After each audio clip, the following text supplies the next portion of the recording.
tous la voix des sans-voix. Chers auditeurs, auditrices de la radio de Sans-Voix, bienvenue à l'émission Collectif pour la vérité.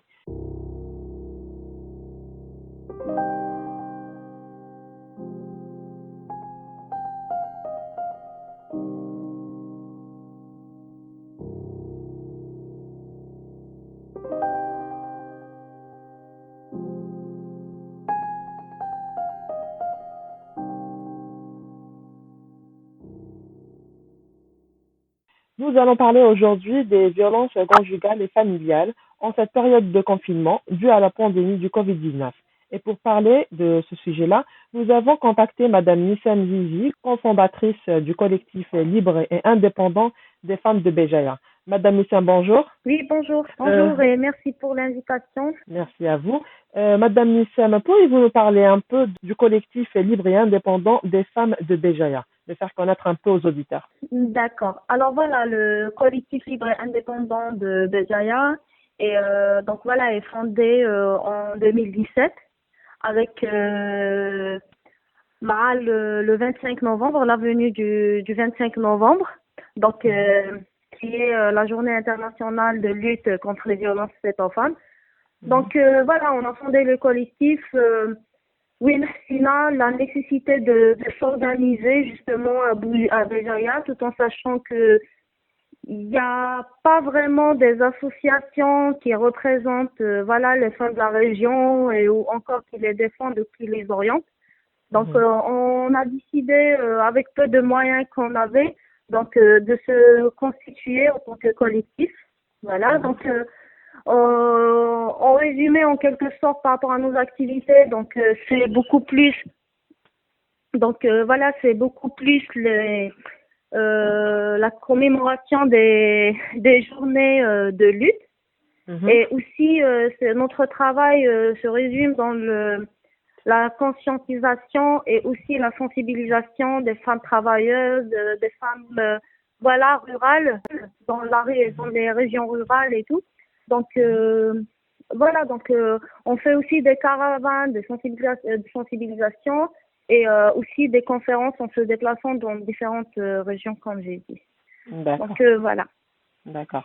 Et durant cette période de confinement face à l'épidémie de coronavirus en Algérie, les violences conjugales ont augmenté. Comment expliquez-vous cela? Oui, évidemment. Donc depuis le confinement, le nombre de victimes, encore de victimes de violences conjugales ne cesse d'augmenter, mais aussi il y a le féminicide. Donc il suffit juste de voir hier, il y a eu un assassinat à Oran, donc où un homme a assassiné sa femme en la poignardant avec un tournevis. Donc et ça, ce n'est qu'un cas parmi les 6 passés depuis le confinement. Mais aussi, faut savoir que voilà, il y a la pression que les Algériens ils sont en train de vivre durant ce confinement. Donc par rapport je suis pas en train, en quelque sorte, de légitimer ces violences-là en disant que avec le manque avec le manque des familles algériennes pour survivre et tout, mais n'empêche que ce que j'essaie de dire, c'est que il y a des augmentations, c'est par rapport à la pression que toute famille est en train de vivre. Et aussi, c'est que voilà, faut parler aussi du désengagement de l'État par rapport à la question des violences. C'est que depuis le début du confinement, ils ont mis soi-disant un seul numéro vert à l'échelle nationale, et encore il fonctionne pas. Et il y a des associations quand même qui ont pris des initiatives où elles ont mis leur propre numéro et tout, c'est-à-dire c'est des centres d'écoute. Et malgré ça, c'est que quand une femme qui subit des régulièrement, pas uniquement durant ce confinement, mais même avant, c'est que elles réussissent quand même à contacter ces centres-là et tout.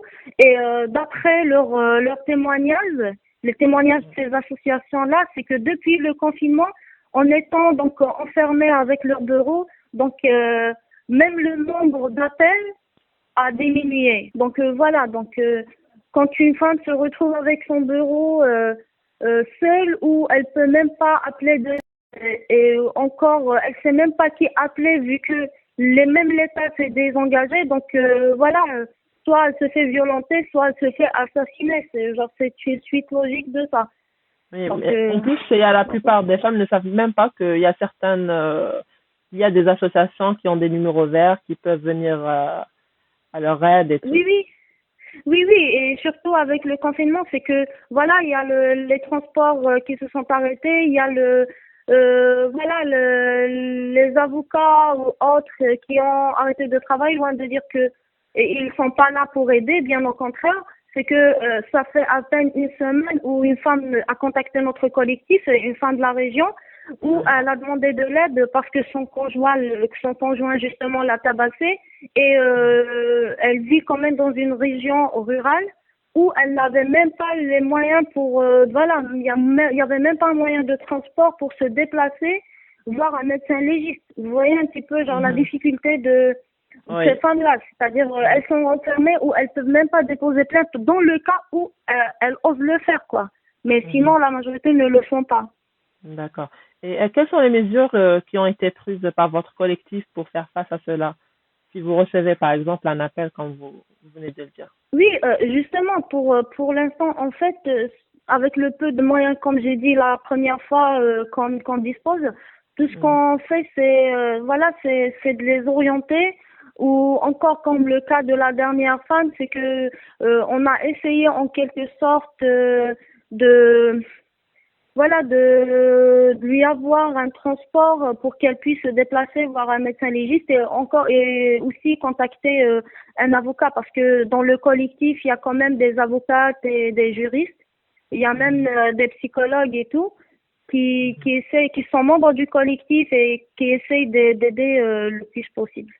D'accord. Y a-t-il des numéros verts pour toutes ces femmes en détresse qu'elles peuvent contacter en cas de violence? Que ce soit pour C'est pas dénoncer vraiment un ou numéro juste vert, pour oui, parce que voilà. oui, c'est pas vraiment un numéro vert parce que on est en train de faire la procédure justement pour demander un numéro vert pour la région. Mais voilà, il y a le numéro de notre collectif et elle nous contacte à ce numéro-là. D'accord. Vous pouvez le donner votre numéro? Voilà, alors c'est le 06 55 73 56 09. Très bien. Alors ça c'est le numéro de votre collectif. Voilà, exactement. Il est même affiché dans notre page sur Facebook et voilà. Donc, d'ailleurs, ils le trouvent directement sur la page. Elles nous contactent à travers notre page aussi, en fait. D'accord. Et pour ceux qui vont appeler, elles vont trouver de l'aide, une écoute.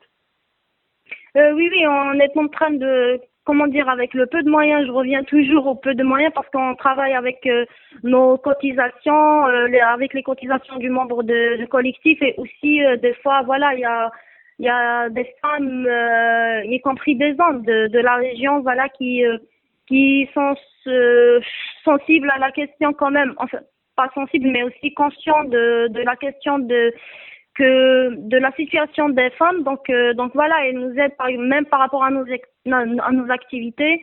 Donc ils nous aident avec quelques moyens. Voilà. Donc Quel conseil donneriez-vous à toutes ces femmes qui souffrent en silence de violences familiales en cette période de confinement? en fait, justement, le seul conseil qu'on peut donner, c'est tout d'abord, faut demander de l'aide. Voilà. Tout d'abord, faut pas se taire parce que à la première passe, on se tait. Après, s'il y aura d'autres coups qui suivent et peut-être il y aura même un féminicide qui va suivre.